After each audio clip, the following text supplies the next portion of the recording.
takes more than skills to be great. That's what people don't understand.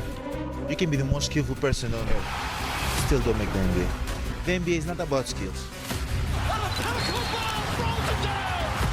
The thing that makes me a step further than people is the obsession and the discipline I have towards the game.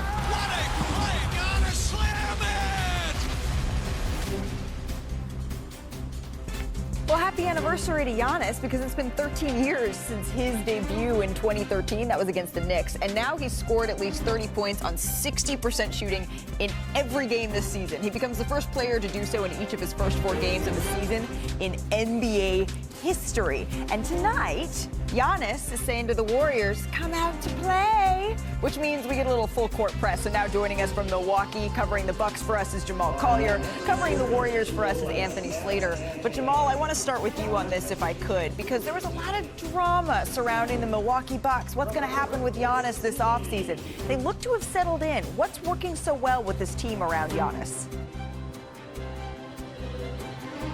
Malika, according to him, it's been his teammates that he's really given the credit to, and really the style of play that the Bucks really focused on revamping this team coming into the season. It looks a lot like the rest of the NBA. They're younger, faster, guys who can switch, really spread the floor and shoot threes. You've got Miles Turner in the addition that he's been able to give him an athletic big man next to Giannis, and those things are really starting to sort of pay off for this Milwaukee team, and that Giannis is now able to spread the floor, drive in space, and give defenses a tough decision of, do you double Giannis and leave these shooters open? And his passing has really leveled up over the last couple of years. He's rebounding at a higher rate.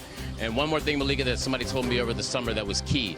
He did not rehab an injury over the summer. He was healthy. He was able to sort of go through his normal progression and, really have a normal offseason, going into Eurobasket, winning that bronze medal with Greece. You really just see him kind of picking up where he left off. He's starting the season off feeling really good. Right, having that normal offseason really can help a player when they're not having to come back from these nicks and knacks and injuries, and you can see the results of that here on the floor. On the other side of this matchup here, Slater, Steve Kerr, he has this Warriors, the big lineup, they're calling it here, in Jimmy, Draymond, Jonathan Kuminga alongside Steph Curry. What have they found there? Someone call the sheriff.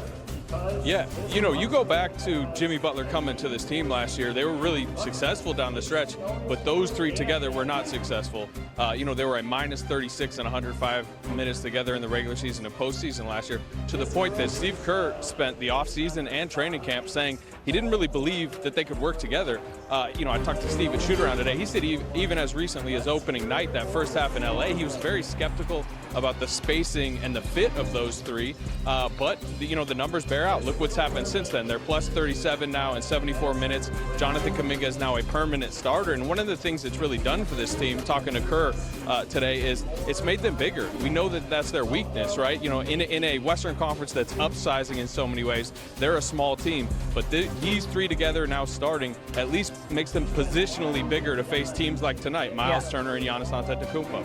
I'm very curious to see who's going to draw that Giannis assignment, particularly early on. Jimmy Butler's had some very successful minutes on him. We know that Al Horford has been one of the best at guarding both Miles Turner and Giannis in his minutes, so it's going to be interesting to see the way Steve Kerr goes. This is going to be Appointment TV. Gentlemen, thank you so much. We appreciate the time here. Since we're talking about bigs, we got to talk about Nikola Jokic, because he entered Wednesday with the triple-double in every game so far this season, Shanae. He was looking to keep that streak alive against the Pelicans here. And he reunited with his former teammate, DeAndre Jordan. Look at how they greet each other. Very Euro. I love this. This made me smile. This did not make the Pelicans smile. No, anytime he's backing people down, know that he is going to be a sleeper with his passing. 11 points, 5 rebounds, 5 assists. All in the first quarter, he was cooking. He was halfway to a triple-double in the first quarter alone. Yes, ma'am. Absolutely correct. The Nuggets would go into half leading 53-47. The score's not important, but with these, their big three really is here. So off the Pelicans miss, Jokic gets the rebound, launches it to Peyton Watson, and then back to Jamal Murray for three. I mean, it looks like synergy. Good word. Great word. Great chemistry. Word of the day. Again, off the Pelicans miss, a little bit of a theme here. Murray pushing it up in transition. Murray gets the three. nails that one again. If they're going to be getting out and running in that altitude, it's going to be problems to win the game. And Murray has started seasons. He had to finish that with a dunk. Yeah. He had to. But not this year. Nikola Jokic, 21, 10, and 12, his fourth consecutive triple-double. Nuggets win. And Jokic now has 4 straight triple-doubles, which ties Oscar Robertson and Russell Westbrook for the longest streak to start a season in NBA history. And after the game, he was asked about what makes it so effortless, what makes it look so effortless, at least. It's not effortless. I mean, I think we need to stop saying that. I'm still running like other guys. I'm still jumping like other guys. You know, so sometimes just the game goes my way, and I have a good night like today. I think it was an okay night for me, decent night, whatever, a good night for me. So hopefully it's gonna be like that in the future. I love that. He's like, guys, stop saying it's effortless. It's not effortless. I'm exuding a lot of effort. But he's a 3-time MVP. He currently leads the league in rebounding and assists. And surprisingly enough, he's never led in either category for an entire season. Maybe this is the year. Is Jokic actually doing something differently, Brian? Yeah, so David Adelman, the new coach, really looked at last year, and Jokic had the highest scoring average of his career, which sounds good. He also took the most shots and played the most minutes. And they just didn't think that was a good trend because the Nuggets won 7 fewer games than the year before. So this year, they want fewer minutes, fewer shots, more passing to his teammates. You mentioned Murray's off to a great start. Aaron Gordon's off to a good start. The result, 9 fewer points a game, 6 fewer shots than he did last year, and #1 in the NBA in assists. That's a formula the Nuggets like a lot better. Perk, you said you're the king of overreacting. Yeah. I'm trying to be like a princess here, but tell me if I'm wrong here, okay? The best duo in the NBA is in Denver. The best duo is in Denver. Jokic is already averaging a triple-double, and Jamal Murray, who has yet to be an all-star, which is wild to me, is leading their team in scoring at 27 points per game. With J-Dub being out, Cole Anthony Thompson, no, you're right.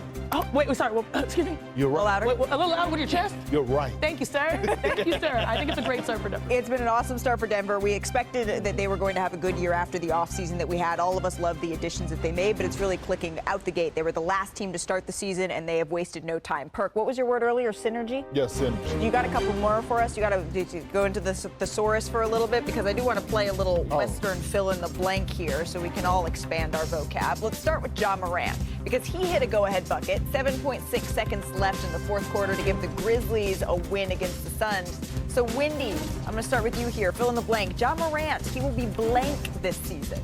He's always intriguing because he's always doing something to make you drop your jaw or slap your head.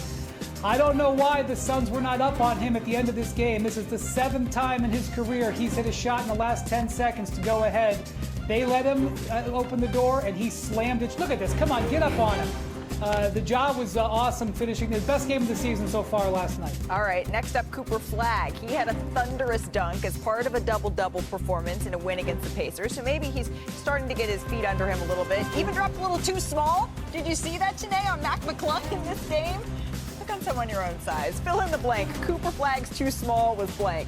It was perfectly petty. This is a show that loves to be there, and I like it because rookie year is not easy. It's going to be difficult, especially with a lot of the ball handling responsibility he wears on his shoulders. So he needs to feel confident, and the best way is to move people out of the way. You see the hair was flying, and then say you're a little too small. I like a confident Cooper. I like a confident Cooper, and I also like guys who are having fun. There's nothing wrong with that. What do you say? Shall we stick in Texas? Kevin Durant finished the night with 31 points. That's his 50th career 30-point game after turning 35 years old. Crazy. Perk, fill in the blank. Kevin Durant's game ages like Jay-Z lyrics, because Jay-Z lyrics hold, his lyrics don't age. Period. KG game for us getting buckets is not going anywhere. Damn it, he's still averaging 27 points per game. And what is he, 38? 38, so walking bucket, that's what my comparison is. So you're saying that KD can still go bar for bar with the rest of the NBA? Just reasonable doubt. Don't miss an NBA nightcap next Saturday when Devin Booker and the Suns, they head to LA to face Kawhi Leonard, James Harden, and the Clippers. Coverage gets started with NBA Countdown. We'll be back with you at 10 o'clock Eastern. Shifting now to some breaking news, our thoughts are with Oklahoma City Thunder guard Nikola Topic, who has begun chemotherapy treatment after being diagnosed with testicular cancer. That's what General Manager Sam Presti told reporters today. Now, Presti said that doctors are, quote, extremely positive about the long-term outlook for Topic, the number 12 pick in the 2024 draft, who sat out last season while recovering from a torn ACL. We are wishing him all the best. Now, Sam Presti expanded on this morning, saying, quote, our only expectations for him